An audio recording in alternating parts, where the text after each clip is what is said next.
Hola, ¿cómo están? Vamos a comenzar con las funciones sintácticas y en esta clase veremos en particular la relación sujeto-predicado. Empecemos con el sujeto. Es muy frecuente encontrar dentro de la tradición gramatical definiciones de las funciones sintácticas, en este caso del sujeto, desde una perspectiva netamente semántica o nocional, apelando a cuestiones de significado o a cuestiones lógicas. Por otra parte, en las gramáticas escolares es común que se produzcan cruces y confusiones entre diferentes planos, diferentes tipos de información. Si observamos los dos ejemplos que tenemos acá, el primero tomado del esbozo de una nueva gramática de la lengua española, dice el sujeto es la persona o cosa de la cual decimos algo, o los ejemplos que están tomados de gramáticas escolares, como el sujeto es el que realiza la acción, o el sujeto es la parte de la oración bimembre que menciona a quien realiza una acción. Podemos observar en principio que se produce una identificación o una mezcla entre función sintáctica y función informativa, por un lado. Es decir, cuando dice persona o cosa de la cual decimos algo, el ejemplo del esbozo, se está refiriendo en realidad a un tipo de información discursiva que se denomina tema, del cual vamos a hablar un poquito en la siguiente diapositiva. Por otro lado, se identifica función sintáctica con papel temático. Cuando dice realiza la acción del verbo, en realidad se está refiriendo al papel temático de agente que recibe el constituyente que cumple la función de sujeto, que además, como ya hemos visto, no es el único papel posible para esta función, no es el único papel temático que puede asignársele al argumento que va a cumplir la función de sujeto. Finalmente, también podemos ver que hay una confusión entre el plano extralingüístico, es decir, el mundo, con el nivel gramatical, con el plano gramatical de una lengua, donde dice el sujeto es la persona o cosa, o el sujeto es el que realiza la acción, como si se tratara de una entidad, un individuo, un objeto del mundo, y no de una función sintáctica. Antes de seguir con la función sintáctica sujeto, vamos a ver algunas diferencias entre 4 nociones lingüísticas distintas que es muy importante discriminar. Se trata de la información categorial, la temática, la función sintáctica y la función informativa. La información categorial, como ya hemos visto en otras clases, se refiere a la clase de palabra o al sintagma que proyecta y las posibles dependencias o selecciones sintácticas que puede establecer. Por ejemplo, si una unidad es un sustantivo, qué tipo de elementos se selecciona para integrar el sintagma nominal que proyecta. La información temática, de la cual también ya hemos hablado, es un tipo de información semántico-relacional. Depende de la asignación que realiza un determinado predicado, por ejemplo, un verbo. Según cual sea la clase de verbo que se trate, puede asignar a su argumento externo el papel de agente, de tema, experimentante, de causa. La función sintáctica depende de las relaciones estructurales de un sintagma con otros elementos de la oración. Es una información relacional que está determinada por los vínculos que se establecen estructuralmente dentro de un sintagma o dentro de una oración. Finalmente, la función informativa pone de manifiesto la relación que establece el hablante entre un constituyente de una oración y el contexto discursivo. Es decir, pasamos de la oración al discurso. Algunos elementos se presentan como conocidos o retoman un elemento que ya había sido introducido anteriormente. Y otros elementos introducen uno nuevo. Los lingüistas del Círculo de Praga, principalmente Danes, Matesius y Firbas, propusieron dos categorías constitutivas de los enunciados para dar cuenta de esta distribución informativa, ¿sí? Dos categorías que se conocen como tema y rema. El tema es la parte que presenta los datos conocidos y articula con enunciados previos. Y el rema es la parte que aporta los datos nuevos y permite que un discurso avance informativamente. Esta relación entre tema y rema en español se vincula bastante estrechamente con el orden que presentan las palabras, los sintagmas dentro de los enunciados. Para entender un poco mejor estas diferencias, observemos estos ejemplos en los que aparecen destacados los sujetos en cada oración. Respecto de lo categorial, por ejemplo, tenemos en la oración 1 como sujeto Júpiter, es decir, un nombre propio, un sintagma determinante que es en realidad un nombre propio. En 2 tenemos todo un sintagma determinante completo, una proyección máxima, las lunas de Júpiter. Lo mismo que en 3, un sintagma determinante. Y en 4, meteoritos que golpean las lunas de Júpiter, tenemos en realidad un sintagma nominal. También podríamos tener como sujeto, como vamos a ver después, una oración subordinada. Esto respecto de lo categorial, ¿sí? Observemos además que los papeles temáticos que tienen los sujetos no son los mismos. En el caso de 1, Júpiter, a partir del papel que asigna todo el sintagma verbal, tiene varias lunas, podría considerarse un posesor o mejor en términos de Jackendorf, es una locación, ¿sí? Porque expresaría el lugar donde están estas varias lunas. En 2, las lunas de Júpiter recibe papel temático de son golpeadas, que está en voz pasiva, por lo tanto es un tema o paciente. En 3, los meteoritos golpean constantemente en la luna de Júpiter. El verbo golpear asigna al argumento externo, en este caso los meteoritos, el papel temático de actor, digamos, no es, generalmente se distingue actor de agente a partir de que tenga o no el rasgo humano, ¿sí? Esto es menos, o animado, esto es menos animado, por lo tanto podemos llamar un actor. Finalmente, en 4, meteoritos que golpean las lunas de Júpiter, meteoritos recibe papel temático de aparecer, que es un verbo, como ya hemos visto, ergativo, y que le asigna a su argumento el papel temático de tema. Finalmente, en lo que respecta a la distribución informativa,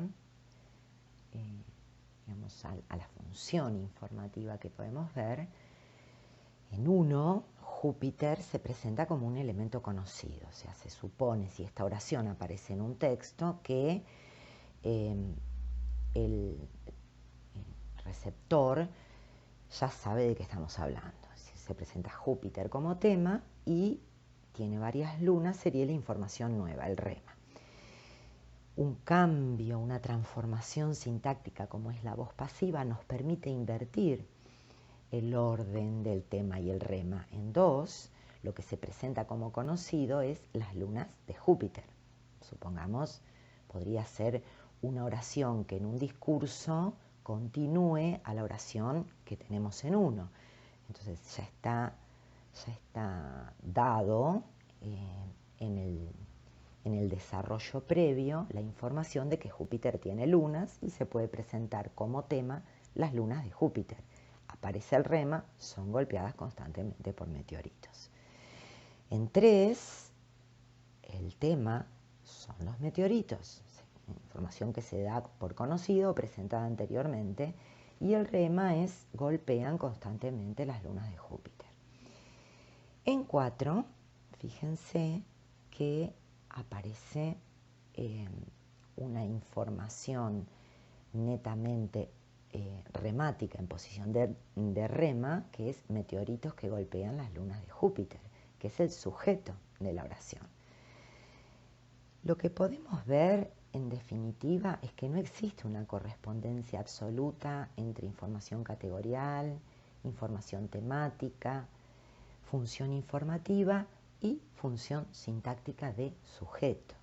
La función sintáctica de sujeto puede tener distintas representaciones categoriales, puede tener diferentes papeles temáticos y a su vez, si bien es cierto que por lo general en español el sujeto sintáctico fija el tema de la oración, suele coincidir sujeto sintáctico con tema, hay clases de verbos como los ergativos, como tenemos acá, aparecen, con los que el sujeto pasa a ser el constituyente remático de mayor contenido informativo presentado como nuevo, por lo que no siempre el sujeto es aquello de lo que se habla, digamos, ¿no? Parafraseando la definición que habíamos visto del esbozo de la Real Academia.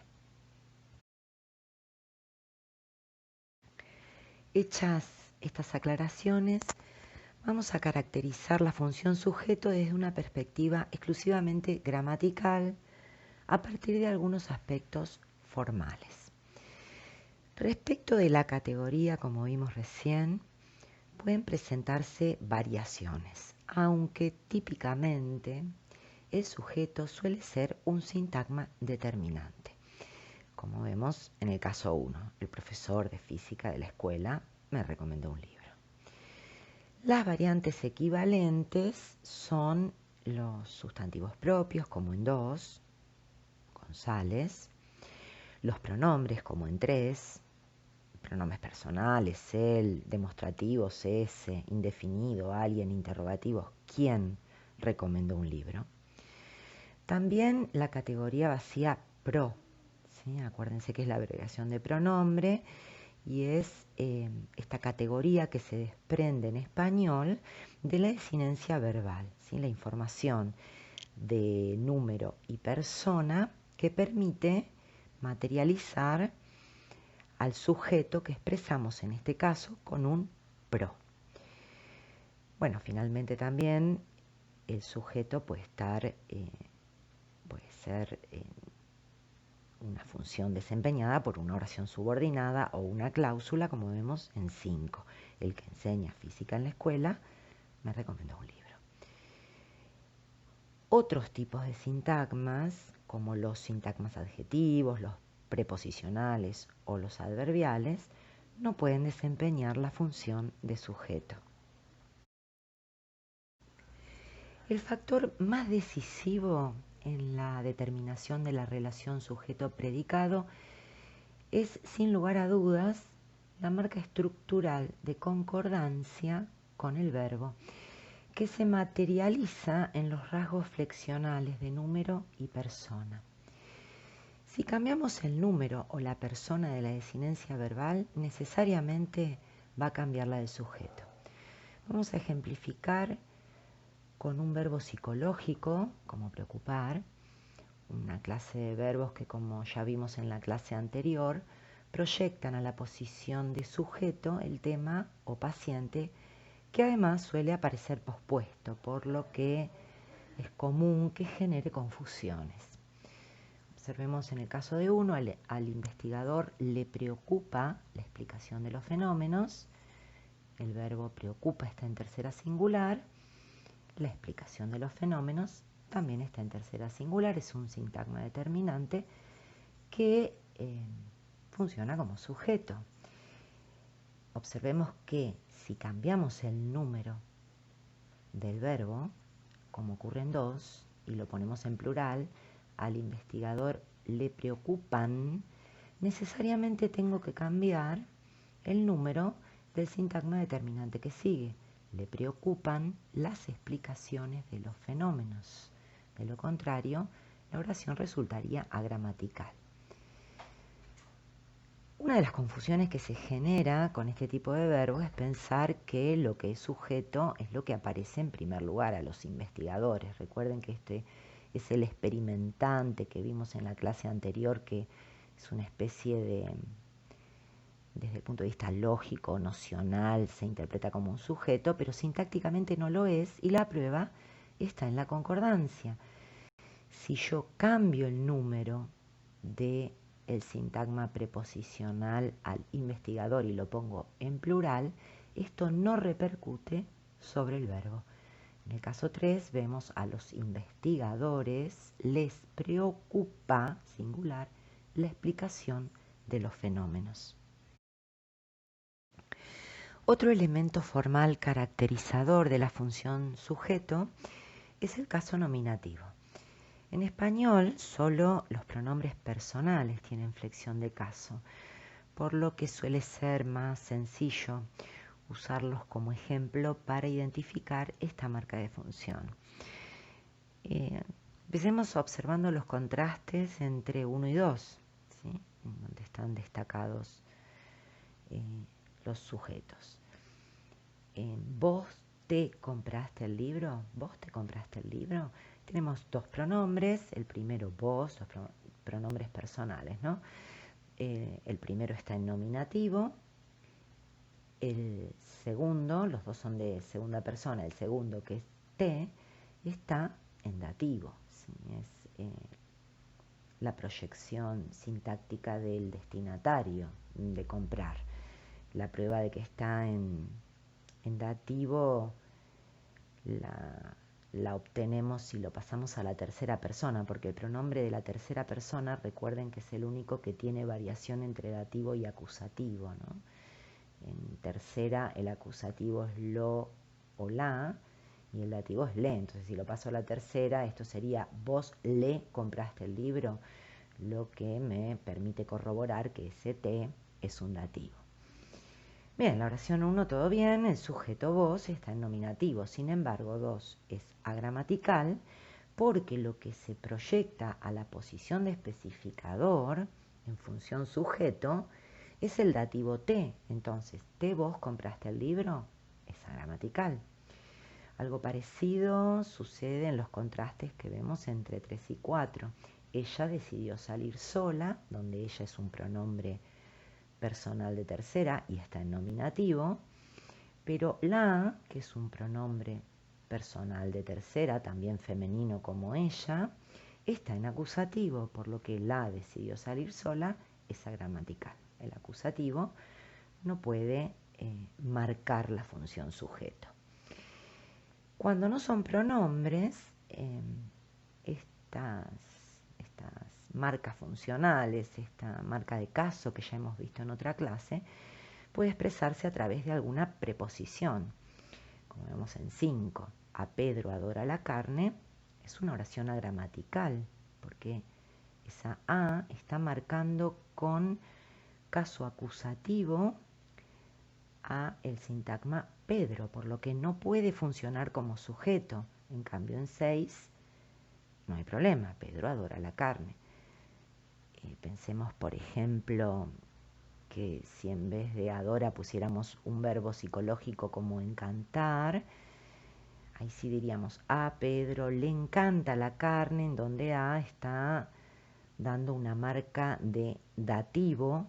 A Pedro le encanta la carne sería el sujeto en ese caso, por supuesto, y a Pedro sería un complemento que está marcado para dativo. Por eso es que los sujetos no comienzan nunca con una preposición, ¿sí? Los sujetos deben estar siempre marcados en caso nominativo.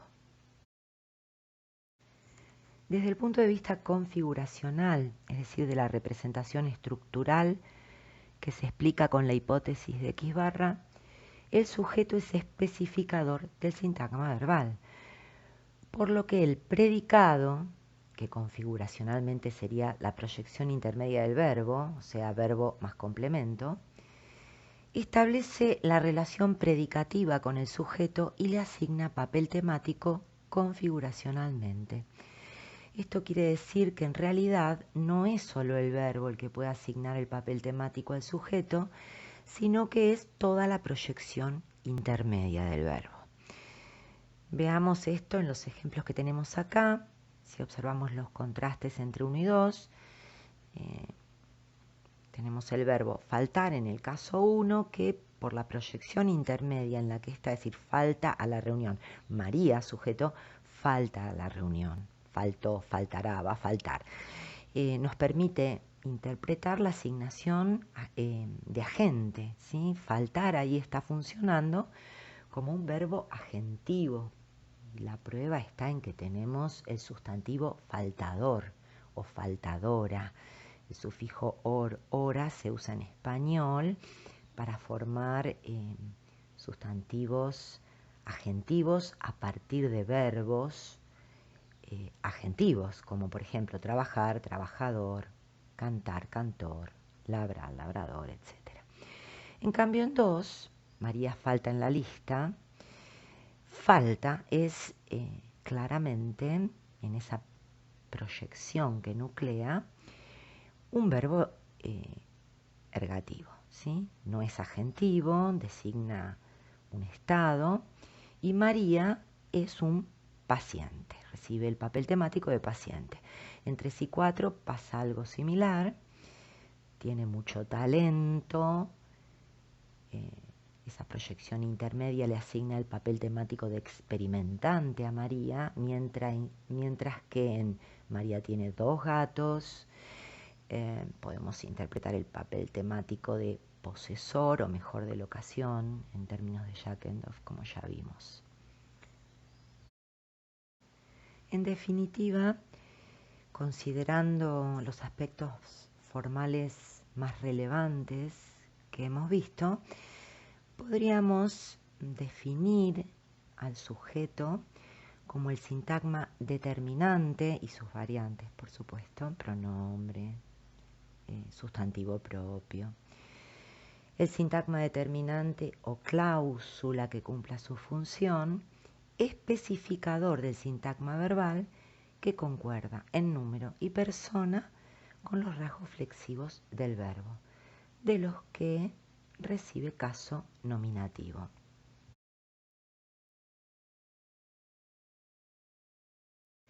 Respecto del predicado sintáctico ya hemos hablado bastante a partir de caracterizar la relación que establece con el sujeto.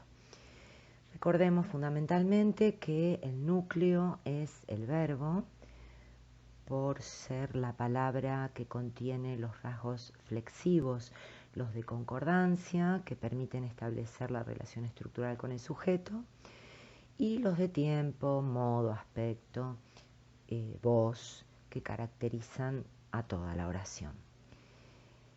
El predicado es el que determina el sujeto y a partir de la clase de verbo que lo nuclee, determina también el número y los tipos de complementos de la oración, así como también puede tener incidencia sobre algunos adjuntos, como es el caso de los modales, los temporales o los locativos. A veces otras categorías, como el adjetivo o el sustantivo, pueden actuar como predicados semánticos, pero dado que no tienen propiedades flexionales, las que vimos que caracterizan al verbo, necesitan la presencia generalmente de un verbo copulativo, como ser o estar. el verbo copulativo puede faltar en algunos casos excepcionales, sobre todo cuando el tiempo y el modo no están marcados, es decir, se interpreta un presente del indicativo, ¿no? Observemos los ejemplos. En el caso de ese pibe era infumable, la predicación la realiza en realidad el adjetivo infumable. Lo mismo que en el caso 2, en donde falta el verbo copulativo, se interpreta solamente en presente, infumable ese pibe.